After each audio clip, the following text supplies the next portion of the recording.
শুক্রবার কি তবে রক্তস্নান হলো দালাল স্ট্রিটে? একই দিনে প্রায় 1300 পয়েন্টের পতন সেন্সেক্সে।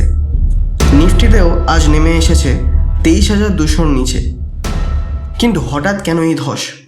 মূল কারণ হলো মধ্যপ্রচারে ক্রমাগত বাড়তে থাকা যুদ্ধ পরিস্থিতি। তার উপর বিশ্ববাজারে তেলের দাম যেভাবে বাড়ছে তাতে বেশিরভাগ লোকেরই কপালে ভাঁজ পড়ছে। রাশিয়ার তেলের ওপর ভারতের নির্ভরতা থাকলেও গ্লোবাল সাপ্লাই সেরকম নেই এবং আতঙ্কে পড়ে গেছে। মূল কারণ হলো মধ্যপ্রচারে ক্রমাগত বাড়তে থাকা যুদ্ধ পরিস্থিতি। তার উপরে বিশ্ববাজারে তেলের দাম বেড়েই যাচ্ছে।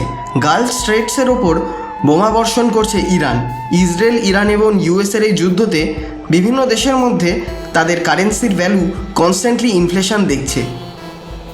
রাশিয়ার তেলের ওপর ভারতের নির্ভরতা থাকলেও গ্লোবাল সাপ্লাই চেইন কিন্তু খুবই আতঙ্কে পড়ে গেছে।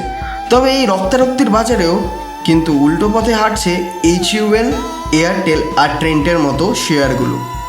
বাজারের এই সমস্ত প্যানিক সেল করছেন তারা বাই অ্যান্ড ডিপের সুযোগ খুঁজছেন।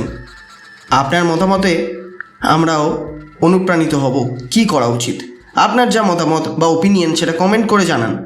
আর এই ধরনের ফাইন্যান্স আপডেটের জন্য ফলো করুন ফিনিক্সকে। Thank you.